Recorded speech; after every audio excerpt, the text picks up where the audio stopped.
bahay ng Panginoon. So dapat open na tayo para makinig ng mga salita ng Diyos. And in reverence to God. Third po is the praise and worship. Praise and worship is giving back to God. For all na dumating sa isang linggong buhay po natin, yung praise and worship, yun lang po yung part natin sa Sunday service. Yung praise and worship. So pagbibigay po ng papuri at salamat sa isang linggong nagdaan sa buhay natin. Sabi nga, let us offer a worship that is acceptable to God. Sabi nga po sa Ephesians 5:19, speaking to one another in psalms and hymns and spiritual song, singing and making melody in your heart to the Lord.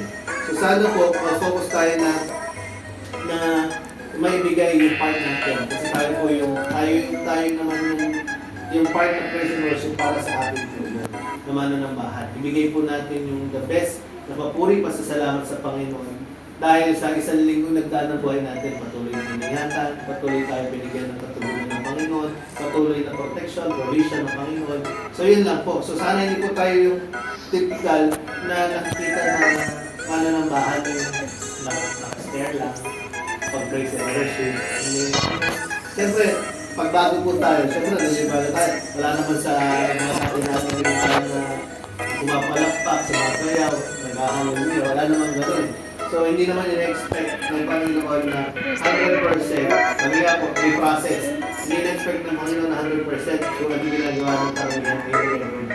So, at least man lang po, time to time, gino-cultivate natin yung sarili natin na yung praise and worship is giving back to God.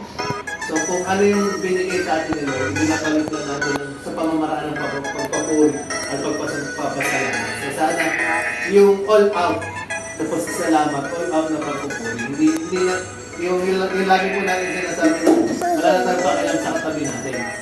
Kasi yung katabi naman natin, wala namang ambagyan sa ginawa ng Diyos sa buhay natin. Nung times na nandun tayo sa pagsubok, nung times na nandun tayo sa alalahanin. So, it's giving back to the Lord. Yung praise and worship. So, sana po, lagi natin tayo makapag-focus na ibigay the best na papuri sa salamat sa Panginoon. Number 4. And the next after praise and worship is the offertory. Sabi niya po niya sa Corinthians, 1 Corinthians 16:1-2, now concerning the collections for the saint, as I have given orders to the churches of Galatia, so you must do also. On the first day of the week, let each one of you lay something aside, storing up as he may prosper, that there be no collection when I come.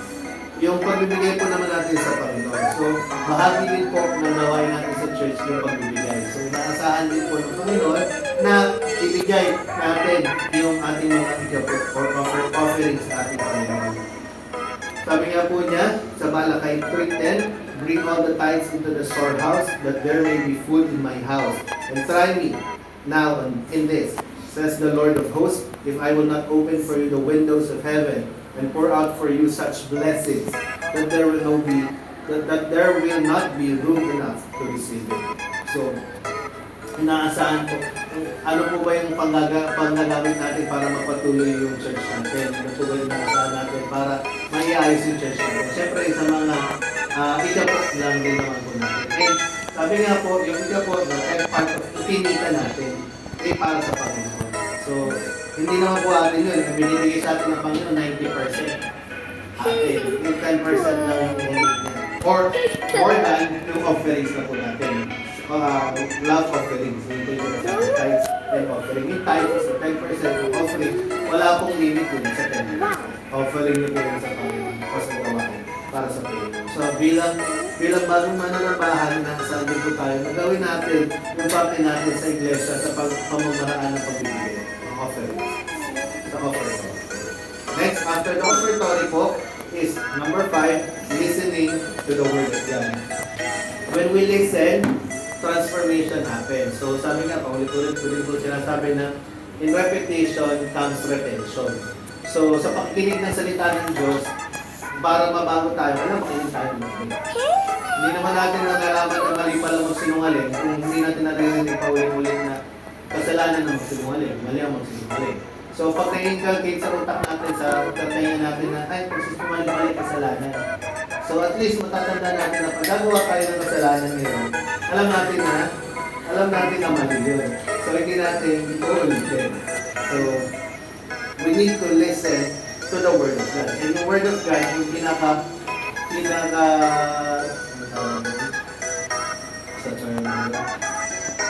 meat of the service. Yun. So, ito yung meat of the service. Yung pakikinig natin sa salita ng Diyos. Sabi nga po, Romans 10:17, so then faith comes by hearing, and hearing by the word of God. So, God is giving us words of wisdom.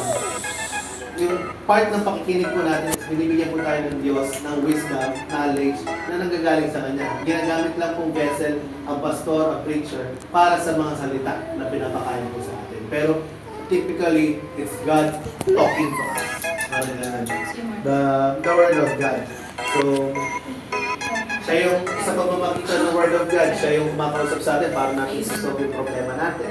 Paano siya yung kumakausap, paano isasolve yung mga problems na pinagdadaanan natin. Hindi parang, di ba, minsan parang ang dating yun, pinapatamaan ata ako ni Pastor. Parang yung message, parang tungkol sa akin. Pero definitely hindi. Yung way ni Lord na para kausapin tayo na ito yung message para sa iyo.